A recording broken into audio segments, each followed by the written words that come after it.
Bangladeş'ten herkese selamlar dostlar. Bu videoda çok ilginç bir mahalleye gideceğiz.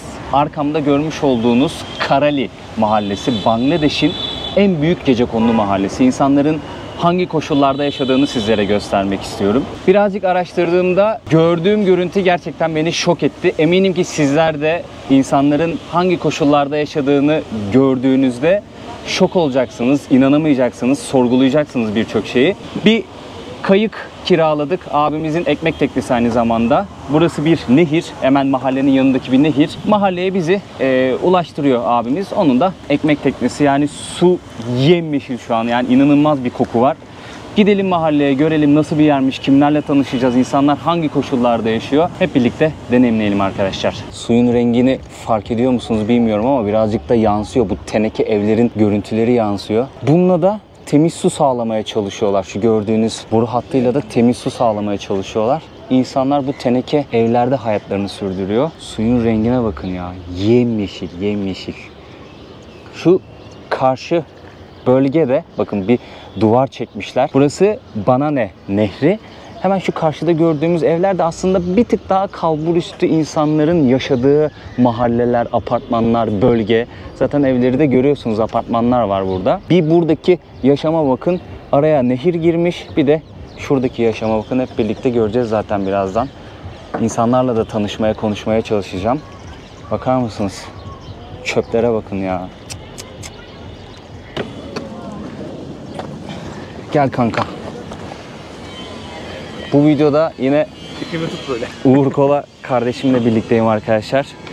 Bangladeş serisine beraber başladık. Onun da YouTube kanalını aşağıya bırakıyorum. İkimizin de kanalına abone olursanız, videoları beğenirseniz ve yorum atarsanız çok seviniriz. Bunu da videonun başında söylemiş olalım. Gel kanka, girelim mahalleye. Selamünaleyküm. Selamünaleyküm. Nehrin karşısına geçtik. Hemen burası ana cadde arkadaşlar. Bu abilerimiz orada duruyor. Bakın karşıdan mesela bir kayık daha geliyor. Bu mahallede yaşayanlar, o tarafa da gidenler var. Çünkü çok büyük bir mahalleye geldik. Kıyamam ya, yemek arıyor orada. Çöpün içerisinde yiyebileceği bir şeyler arıyor. Bakın burada da birkaç tane köpek dostumuz var. Bir sürü hastalığı vardır bu hayvanların ya. Bakım yok, bir şey yok. Doğru düzgün yemek yok. Lan korktum ha. Sen çok yaklaşma oraya. Evet. Kendi mekanları belli. Evet, doğru doğru. Kendi meskeni belliyor orayı. Bakın arkadaşlar, bu insanlar daha adım attık mahalleye, karşılaştığımız görüntü bu. Bu koşullarda yaşıyorlar. Teneke evlerde ve plastik işi yapıyorlar genel olarak. Bu plastikleri topluyorlar. Bunları satıp para kazanıyorlar. Yapabilecekleri en iyi işlerden biri bu. Orada kardeşimiz ayıklıyor plastikleri. How are you? Good. Selamünaleyküm. How are you? Fine. What is your name? My name is Johnny. Jolly. Johnny. Johnny. My name is Burak. Oh, fine. You good? Good. Kardeşimiz burada plastik topluyor arkadaşlar. Şöyle metaller de var. Ayırıyor hepsini. Daha sonrasında bunu böyle çuvallara koyacak ve satacak, parasını kazanacak. Ha, onu da çek diyor. Selamünaleyküm. Waalaikumsalam. How are you? You good? Good, I'm fine. Maalesef Bengalce bilmiyorum, o yüzden İngilizce 2-3 kelime anlaşmaya çalışıyoruz. Gel oturayım yanına, gel. Burada arkadaşlarımızın fanı da var. Serinliyorlar çünkü hava inanılmaz sıcak. İnanılmaz sıcak. Buranın insanları sıcakkanlı dostlar. Yani nereye giderseniz gidin. Dostumuz orada kriket izliyor. Onu da göstereyim sizlere, bakın. Kriket buranın milli sporu. Onu izliyorlar. Kriket. Kriket. Sigara. Aa, sen içme. Sen içme ha. Sen küçüksün reis. Sen içme. Bakın burada tartıyorlar. Burası bir çalışma atölyesi onlar için. Çalışma atölyesi onlar için. Zararlı, zararlı, zararlı. My country, Türkiye. Türkiye. Gerçi zararlı diyorum da adamların yaşadığı yere bak ya. Ona sigara mı koyar? Benimki de laf ha. Benimki de laf. Live. YouTube. YouTube. Oh, Ya.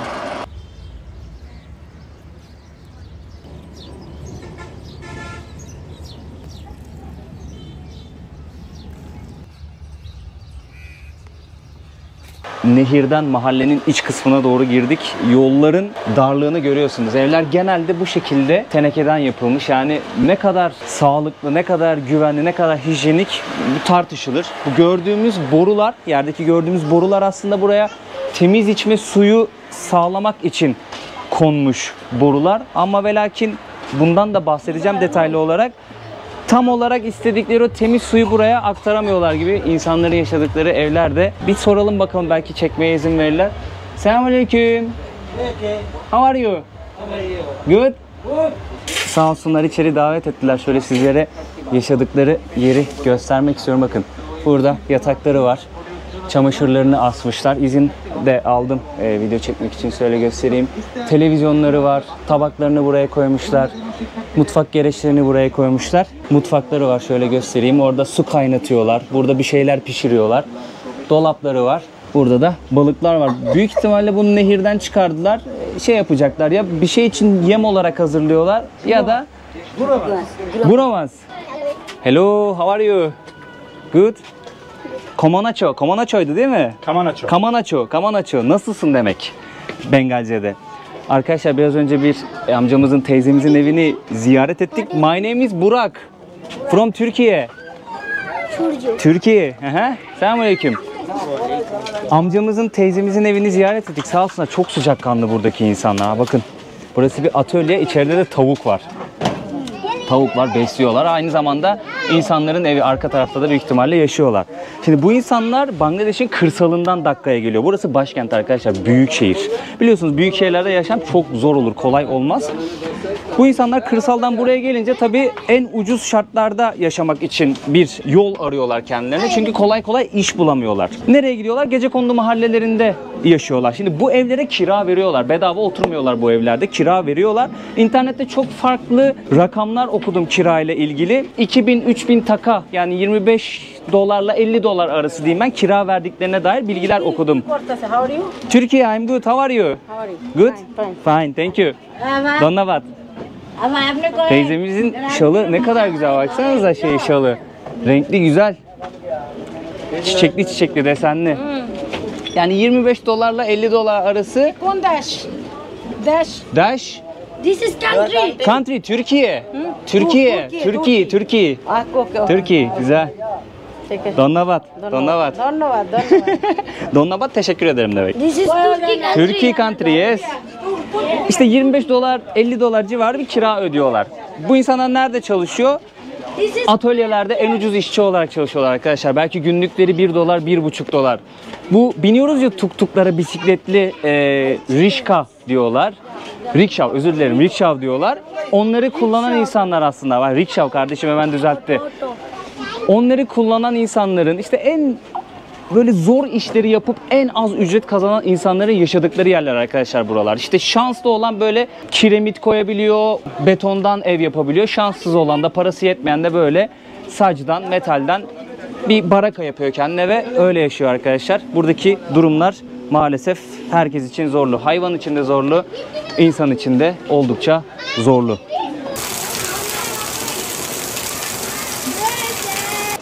Yağmur dindi. İhalesi budur arkadaşlar. Bütün çöpler suyla karışmış vaziyette. Çöp olan yerlerde özellikle koku artıyor suyun temasıyla birlikte. Bazı yerlerde de tabii o pislikleri alıyor götürüyor. Yağmur başladı. Bir curcuna koptu, tamam mı? Biz ne oluyor filan derken çocuklar çıktı, yıkandı. How are you? Good. Selamünaleyküm. Buradaki insanların çok büyük bir kısmı Müslüman arkadaşlar. Hindular da yaşıyormuş burada ama çok büyük bir kısmı Müslüman, o yüzden selamünaleykümle biz bir kapı açıyoruz. Sohbet başlatmaya çalışıyoruz. Burada bir tane bakkal var. Şöyle bakkalın içinde göstereyim. Selamünaleyküm. Hello. Televizyon izliyorlar burada. Kardeşlerimiz oturmuşlar.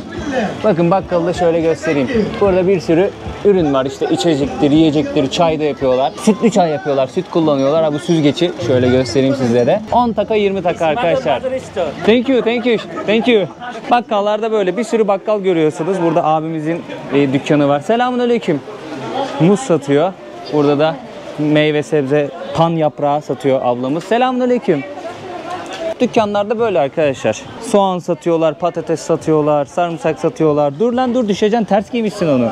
Meyve satıyorlar, sebze satıyorlar. Baksanıza yerde su birikintileri oluşmuş. Kardeşimizin ayağında terlik yok, ayakkabı yok. Zaten burada ayakkabı giyen çok nadir. Genelde %99 terlik. Böyle 1-2 kişide görürsünüz ayakkabı.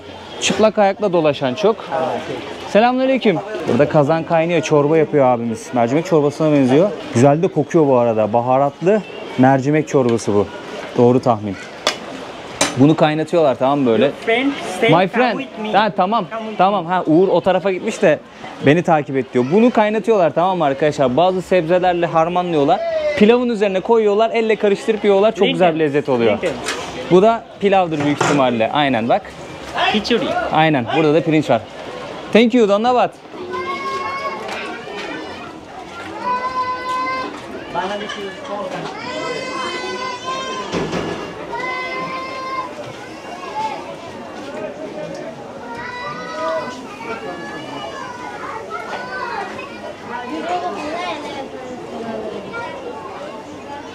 Pan yapıyor arkadaşlar. Bunu çiğniyorsun. Ha, bu amcamız çiğneyecek. Dur. Pan. Bakın içine en son bir şey koydu. Tütün tarzı bir şey de ekledi. Şimdi amcamız çiğneyecek, ağzına atacak.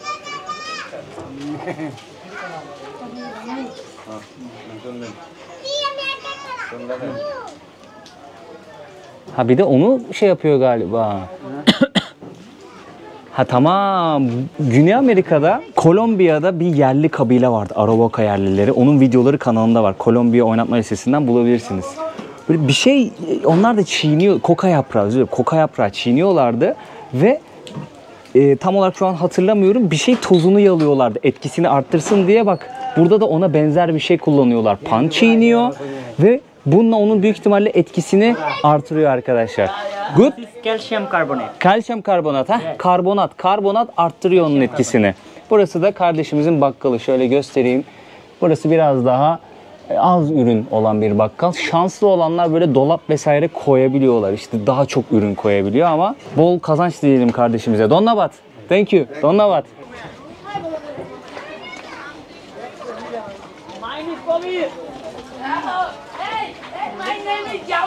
Hey, how are you? I'm good. How are you? Selamünaleyküm abi. How are you? Good. Hepsini yüzü gülüyor ya. Burak. Namki. Onam. Abdullah. Abdullah. Amardan Burak. Oh. Nice to meet you. Hepsinin yüzü gülüyor ya, var ya. Yani inanılmaz, zaten görüyorsunuz zor koşullarda yoksul bir hayat sürüyorlar. Dünyanın her yerinde zor koşullarda yaşayan yoksul bir hayat var. Ama burası belki de gördüğüm en zorlu yaşamlardan bir tanesi arkadaşlar. Fark ettiyseniz birçok insanın yüzü gülüyor. Ve fark ettiyseniz elimizde kamerayla geziyoruz ve hiç olumsuz tepki almadık. Ya tabii bazen böyle konuşmak istemeyen, yüzünü asan insanlar oluyor ki çok normal.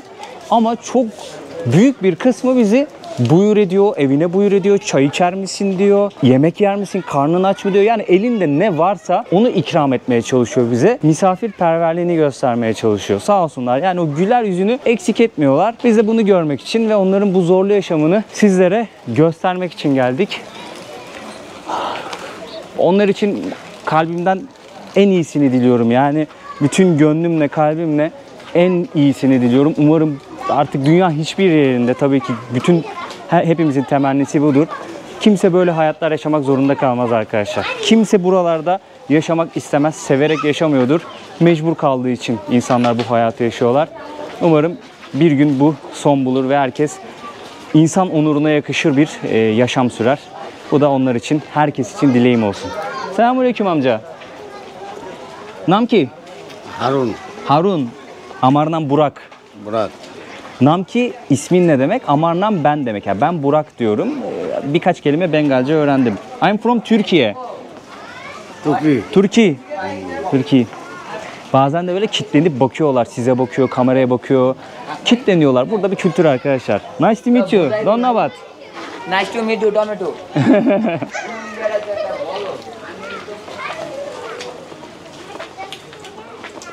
What is the name of this game? Carambot. Garambot. Carambot. Garambot arkadaşlar, şimdi bu kardeşlerimizi, abilerimizi gördük. Garambot isminde bu oyunu oynuyorlar. Tavlada kullandığımız o taşlara benziyor ama His- bilardo şeklinde. Hello my dear friend. He is red. High point. Tamam, bu en yüksek puan diyor. Tamam mı? Şimdi bununla vuracak, bu deliklere, her köşede bir tane delik var. Bilardo gibi düşünün. Topları sokmaya çalışıyorlar. Alanı kayganlaştırmak için de bu unla tuz karışımı. Onu kullanıyorlar arkadaşlar. Bakalım şimdi abimiz vursun bir tane. Nasıl oynuyorlar görelim. Instagram'da görmüştüm ben bu oyunu. Keşfetime düşmüştü. Bak oradan soktu, puanı aldı. Sıra onda. O kaçırana kadar vurmaya, atmaya devam ediyor. Ha bak, kaçırdı, şimdi rakibe geçti. Bu ikisi bir takım, karşılıklı olarak birer takım oluşturuyorlar. Bak kırmızıyı attı, vuramadı. O biraz daha ağır galiba. En yüksek puanı aldı şimdi. Oyun bu şekilde.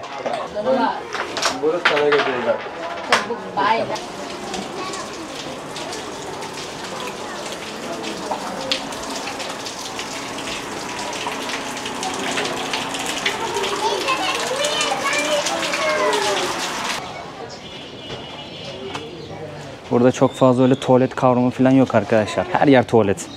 Yani insanlar Bangladeş'in genelinde Dakka'nın merkezine gittiğimizde de yani bir yere çöküp tuvaletini yapabiliyorlar. Bunu görmeniz çok olası.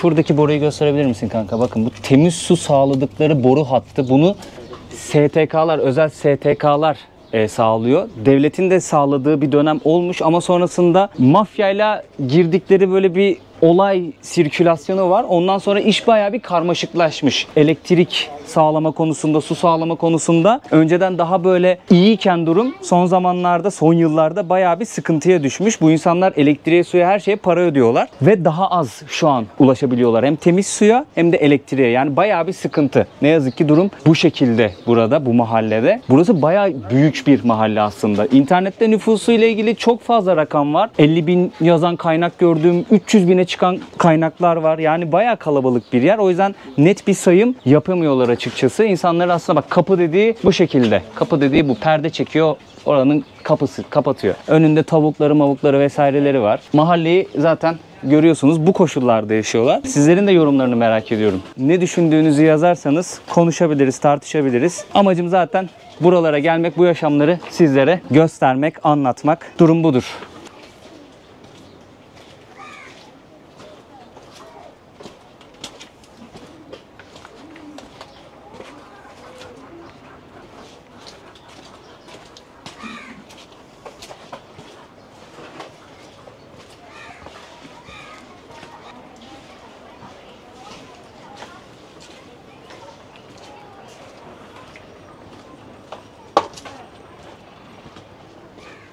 Selamünaleyküm. Burada ablalarımız aş pişiriyorlar, mercimek pişiriyorlar. Lentil. Lentil. Bakın burada mutfakları. Kapıyı çaldık, selam verdik, iznimizi aldık, içeri girdik. Burada yemek pişiriyorlar. Mutfakları bu, bak orada kanka. Gösterir misin? Biberi, soğanı, sarımsağı orada. Burada ateşte pişiriyor. Hemen şöyle yana geçelim. Burada da ablamız bir şey yapıyor. Burada da bak, ekmek de yapabilir tabii. Onun dışında yemek de pişirebilir. Ocağa bakar mısın? Burada işte tahta parçaları, bir şeyler atıyorlar. Ateşi yakıyorlar. Bak orada plastik filan da, çanta manta da yakıyorlar. Ne yapıyor? Soğanı, sarımsağı, biberi, zehir gibi bu arada. Onu da söyleyeyim. Orada tabii sebzemiz de var. Ne sebzesi bilmiyorum. Şöyle göstereyim hemen. Bunlardan bir yemek yapacak. Afiyetle ailecek yiyecekler. Yumurtası da var. Orada bakın mercimek yapacak. Mercimeği şöyle yakından ben göstereyim size hemen. Bu bıçakta da temizliyorlar. Balık et temizliyorlar, kesiyorlar. Şöyle göstereyim mercimeği de. Burası mutfakları insanların. How are you? I am fine. What is your name? Amarnam Burak. Nice to meet you. Bakın onu kesecek şimdi. Onu kesecek abla.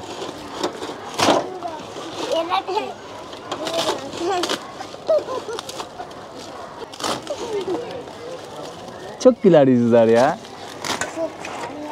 Kardo, ne diyorsun? Çok zor ya buradaki hayatlar. Ya burada çok diyecek bir şey kalmıyor aslında. Arkadaşlar da izlemiştir. Bambaşka hayatlar yaşıyor. Yani bizim burada 3 saat 4 saat dayanamayacağımız vakitlerde insanlar ömürlerini harcıyor. Ömürlerini geçindiriyor burada. Çok yoksullar ya ama çocuk da yapıyorlar. Kanka o aslında biraz da şey ya. Bayağı Nesil yapıyorlar devamı, yani. bir kültür oluşmuş. Biraz da beden gücü bence. Evet. Beden gücü. Eve para girer. Evet, Onu da doğru. düşünüyorlar. O da var. Beden gücü. Ve üreme içgüdüsü. Evet. Yani zor hayatlar. Allah yardımcı zor, olsun. çok yani zor. burada çok diyebileceğimiz öğretebileceğimiz, aktarabileceğimiz şeyler. Çocuklar Kur'an kursundan geliyor bakın. Evet. Hepsi, Çocuklar hepsi. Kur'an kursundan geliyor. Buradan gidecekmişiz kanka Gidelim. bu arada. Zor hayatlar ya. Benim ikinci gelişim buraya.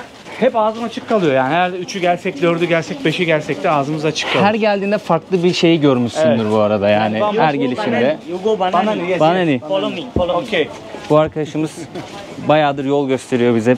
Bizimle beraber geziyor. Bu arada insanlar bazen şey düşünüyor. Biz böyle yerleri geziyoruz da sana da geliyordur kuvvetli muhtemel. Ya o kadar yere gidiyorsunuz, o insanları çekiyorsunuz, üstüne para kazanıyorsunuz. Hiç mi destek olmuyorsunuz diye. Şimdi arkadaşlar- Sana da geliyordur. Onu bir açıklayalım. Ben söyleyeyim. Demin kendi videomda da söyledim.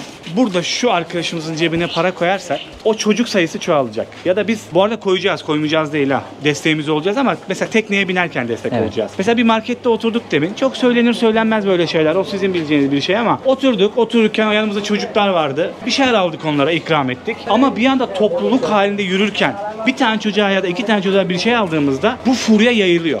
O kadar çok çocuk var ki bölgede. Yani biz ne sağlıklı video çekebiliriz ne sağlıklı yürüyebiliriz öyle bir şey yaparsak. Bir de ona para verdin, ötekine vermesen olmaz. Olmaz. Cebimizdeki de kısıtlı. Aynen öyle. Yani biz mümkün mertebe böyle tek tük yakaladık, sessiz yakaladığımız yerlerde çocuklara, insanlara desteğimizi oluyoruz. Mesela aileleri ziyaret ediyoruz ya. Her birine Evet, köşede yani gizli.